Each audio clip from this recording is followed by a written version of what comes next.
Queridos internautas que hoje nos acompanham, celebramos neste dia o 12º domingo do tempo comum. Esse é o tempo onde nós refletimos, meditamos sobre o dia a dia de Jesus. O que Jesus viveu com seus discípulos, com as multidões no dia a dia. Tirando aqueles momentos fortes que Jesus viveu, que são o seu nascimento, a sua paixão, morte e ressurreição, tirando aquelas datas específicas de coisas importantes que aconteceram na vida de Jesus, o que nós temos são coisas do dia a dia. E o texto de hoje vem nos dizer que Jesus, no seu dia a dia, ele procurava lugares retirados para rezar. Jesus gostava de andar no meio do povo, Jesus gostava de estar pregando às multidões, curando, essa era a missão dele, mas Jesus sabia que também ele precisava de se reabastecer. Assim como um carro que vai gastando o seu combustível e em determinado momento o carro precisa ir no posto de combustível para abastecer, nós também precisamos. Você também precisa de tirar um tempo para você rezar, para você buscar a Deus, um lugar afastado, um lugar sem barulho, um lugar onde você possa sentir mais profundamente a presença de Deus. Jesus fez isso, ele fazia isso com frequência, e ele chamava os discípulos com ele. E em um desses dias, onde Jesus estava em um lugar retirado, Jesus começou uma conversa, talvez para muitos, até um pouco estranha, perguntando para os discípulos: quem dizem os homens que eu sou? Ou trazendo para um português mais coloquial, o que as pessoas lá fora falam de mim? Na verdade, Jesus não estava tanto querendo informações sobre a opinião das pessoas. Jesus estava querendo utilizar essa pergunta para fazer uma catequese, para ensinar, transmitir um conhecimento aos seus discípulos. E depois que eles responderam várias coisas, Jesus disse a eles a seguinte frase: quem me quer seguir, renuncie a si mesmo, tome sua cruz a cada dia e siga-me. Quero que você repita com o padre essa frase, ela é muito importante e é sobre ela que nós vamos refletir no dia de hoje. Se alguém me quer seguir, diga: renuncie a si mesmo, tome sua cruz cada dia e siga-me. Perceba você que Jesus estabeleceu 3 condições. Se alguém me quer seguir, ou seja, se alguém quer ser meu discípulo, tem 3 coisas que você precisa fazer: renuncie a si mesmo, tome sua cruz e siga-me. No decorrer da história, muitos santos estudaram, refletiram sobre esse versículo e ficaram tentando entender o que Jesus estava querendo dizer com esses 3 requisitos para segui-lo. E desde os santos padres que viveram nos primeiros séculos do cristianismo, começou-se a entender que nesse dia, Jesus estava querendo apontar para os discípulos requisitos para uma caminhada espiritual. É como se Jesus estivesse querendo dizer assim: olha, a vida espiritual, quem deseja levar nesse mundo uma vida espiritual, quem deseja viver a sua espiritualidade profundamente, quem deseja trabalhar os aspectos espirituais da sua vida, precisa entender que existe um processo a ser seguido, existe um caminho a ser percorrido. Não é coisa de um dia, não é coisa de uma hora, não é coisa que você resolve num final de semana, num encontrão que nós possamos fazer, é um caminho, é um processo. E houve um homem, talvez alguns de vocês nunca tenham ouvido falar nesse nome, chamado Pseudo Dionísio Areopagita. Já ouviu falar nesse nome? Nossa, padre, agora você foi longe, viu? Fui. Longe não só no sentido de conhecimento, mas até no sentido de tempo. Esse homem viveu no século V. Estou falando para você do ano 410, 420 depois de Cristo. Quando esse homem surgiu, Havia pouco mais de 400 anos que Cristo tinha passado pela terra. E meditando sobre esse texto, esse homem, Pseudo Dionísio Areopagita, ele percebeu que Jesus estava querendo nos ensinar quais são as 3 vias do caminho espiritual. É como se Jesus estivesse dizendo assim: para você chegar no ponto onde você quer, de uma íntima comunhão comigo, existem 3 caminhos que você precisa trilhar. E esse homem, Pseudo Dionísio Areopagita, disse que somente quem trilhar esses 3 caminhos poderá alcançar o que Jesus está dizendo aqui. Poderá entrar em profunda comunhão com Ele, poderá gozar da presença de Jesus plenamente em sua vida. E agora eu quero fazer um desafio a você que está aqui na igreja, a você que está em casa. Inclusive, para você que está em casa, eu quero pedir a você que possa interagir mesmo conosco. Se você está nos assistindo pelo Facebook, ou se você está nos assistindo pelo YouTube, que você coloque sua resposta aí nos comentários. Quero fazer um desafio a vocês. Vocês desejam conhecer quais são essas 3 vias do caminho espiritual? Desejam iniciar uma aventura de percorrer essas 3 vias? Se vocês desejam, vocês vão dizer amém. Quem deseja, diga amém. Você, internauta, também, se deseja, escreve aí, amém. Eu quero primeiro falar para você que essas 3 vias que Pseudo Dionísio Areopagita estabeleceu, não foi ele que criou, não. Ele apenas resumiu o que outras pessoas no seu tempo estavam falando. Outros santos padres, inclusive, por exemplo, Santo Agostinho, falavam sobre como viver em íntima união com Cristo. Para viver em íntima união com Cristo, existem passos, existem caminhos a seguir. Então, vamos lá. Pseudo Dionísio Areopagita disse que se você deseja viver em íntima união com Cristo, se você deseja viver plenamente a presença de Cristo, sentir a presença de Cristo em seu coração, a primeira via que você vai ter que seguir se chama catarsis. Pode repetir? Cuidado, Dona Maria, para não falar catarro. É catarsis, que significa via purgativa. A palavra catarsis significa purificação. E esse autor, Pseudo Dionísio Areopagita, vai dizer o seguinte: olha, nós nunca conseguiremos viver na presença de Deus intimamente se primeiro a gente não passar por uma purificação. O primeiro passo para quem deseja viver em plena comunhão com Deus, quem aqui deseja isso, diga amém, amém. É passar pela purificação. O que é purificação? É a compreensão de que desde que nós viemos ao mundo, nós fomos nos contaminando com as coisas do mundo. Nós fomos nos contaminando com o pecado, nós fomos nos contaminando com a mentira, nós fomos nos contaminando com o orgulho, com a vaidade, o apego aos bens materiais, o ciúme. E à medida em que esses pecados foram acontecendo na nossa vida, a gente foi se sujando, a gente foi se contaminando. E essas nossas contaminações nos atrapalham de nos encontrar com Deus. Então, o autor, Pseudo Dionísio Areopagita, vai dizer o seguinte: é preciso, antes de tudo, limpar a sua alma dos pecados. É preciso, antes de tudo, colocar um freio nas suas paixões desordenadas. É preciso, antes de tudo, se converter. E o que é converter? É sair do caminho do mal e entrar no caminho do bem.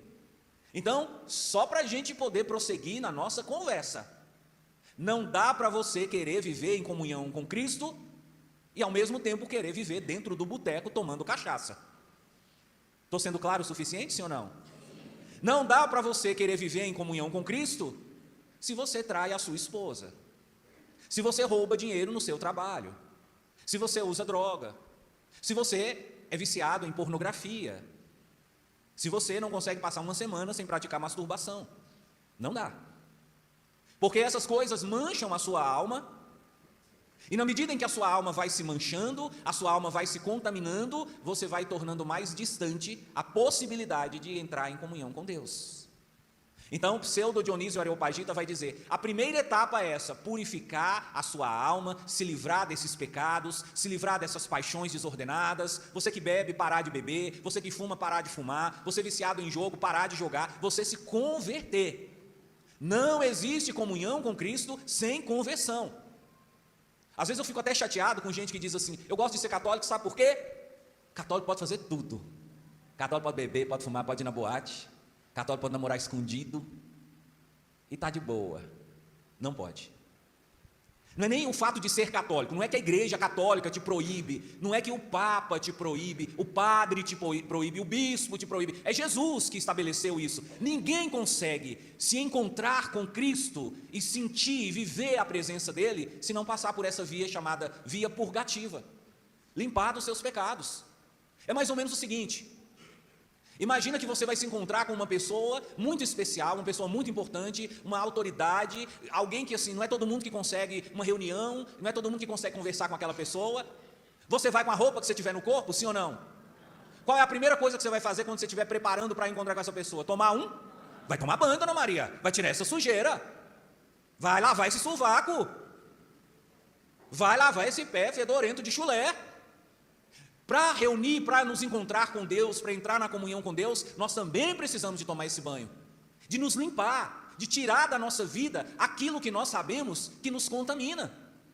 Não sei se falaram para você, mas o pecado da fofoca te contamina, o pecado da inveja te contamina, o pecado do ódio, você guardar ódio das pessoas te contamina, e quem fica prejudicado não é a pessoa, é você, porque você vai se afastando de Deus. Então, pseudo Dionísio Areopagita diz, primeira via purgativa, conversão, purificação dos pecados, penitência. Pessoal, uma coisa que há muito tempo eu tenho sentido falta nas nossas igrejas é penitência, pessoas fazendo penitência.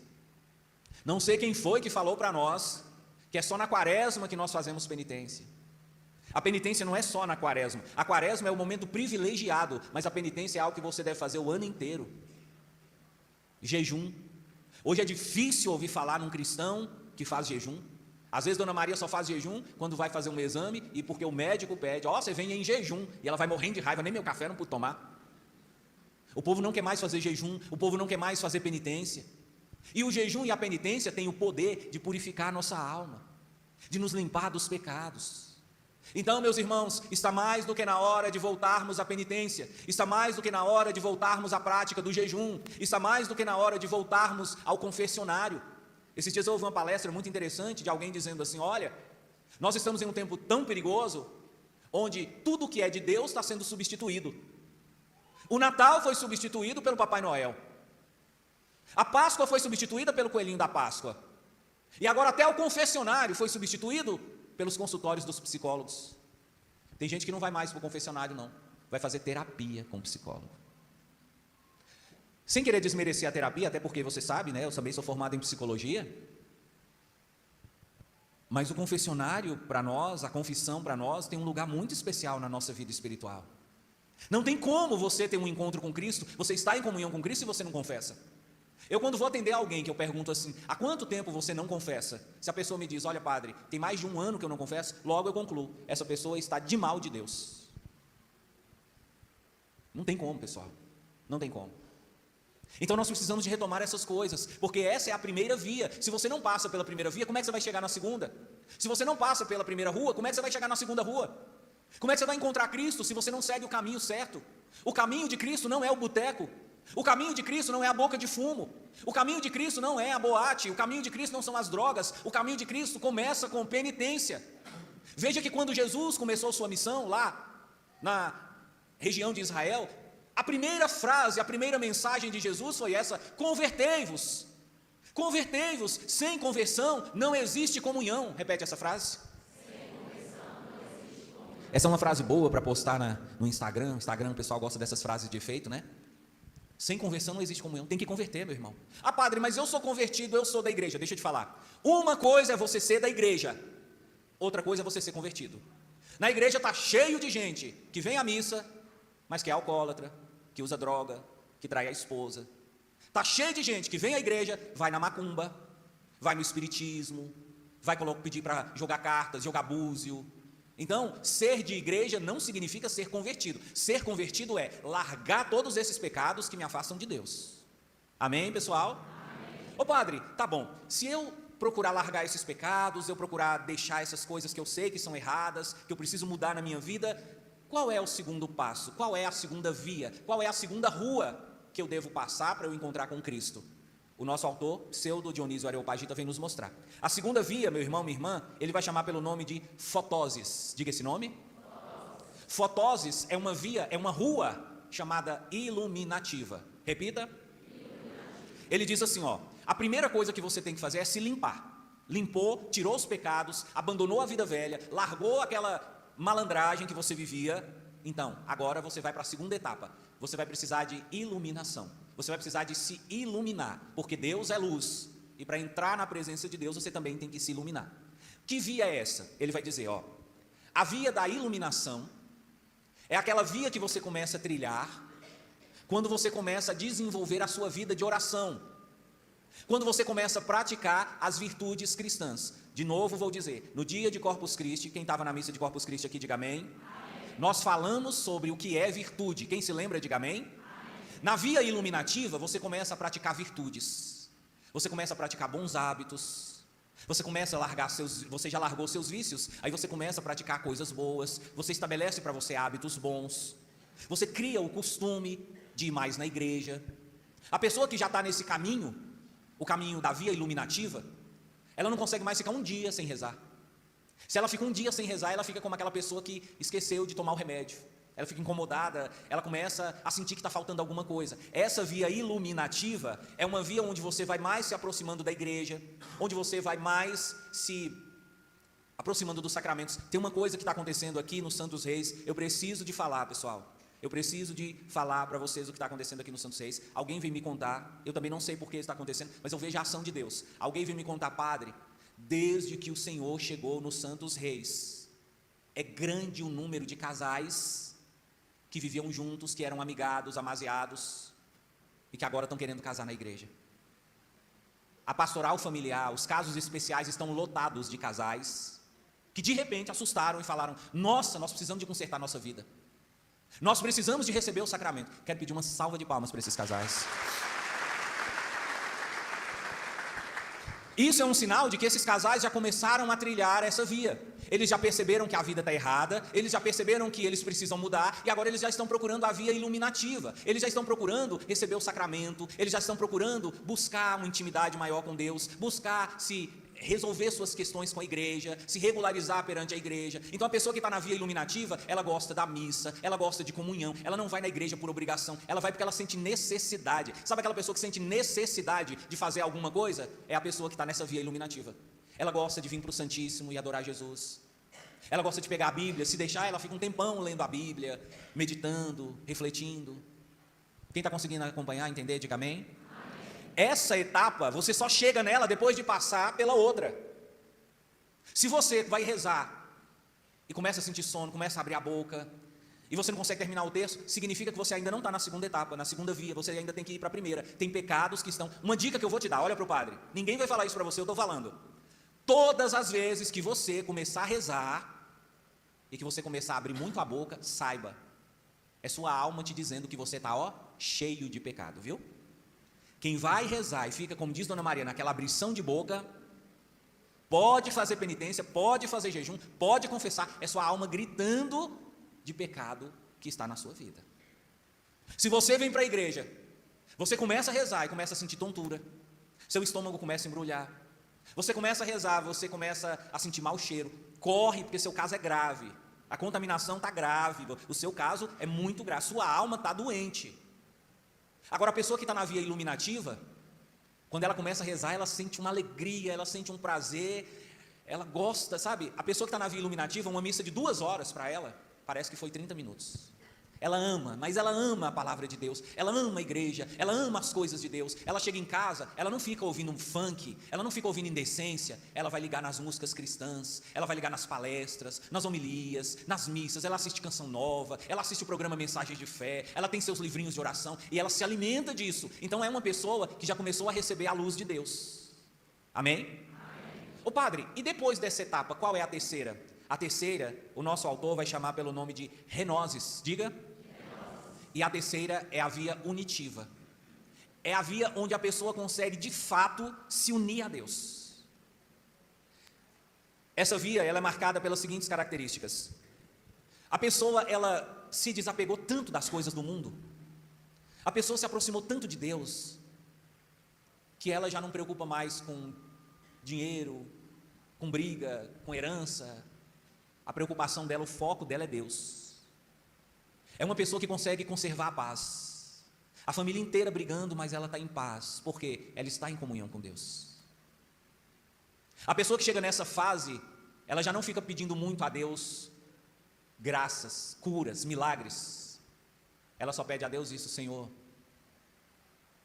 me dá a graça de ficar sempre do seu lado. Aqui eu quero falar para você uma pergunta que fizeram para o Papa Leão XIV. Quem está gostando desse Papa, diga amém. O Papa está quebrando tudo, pessoal.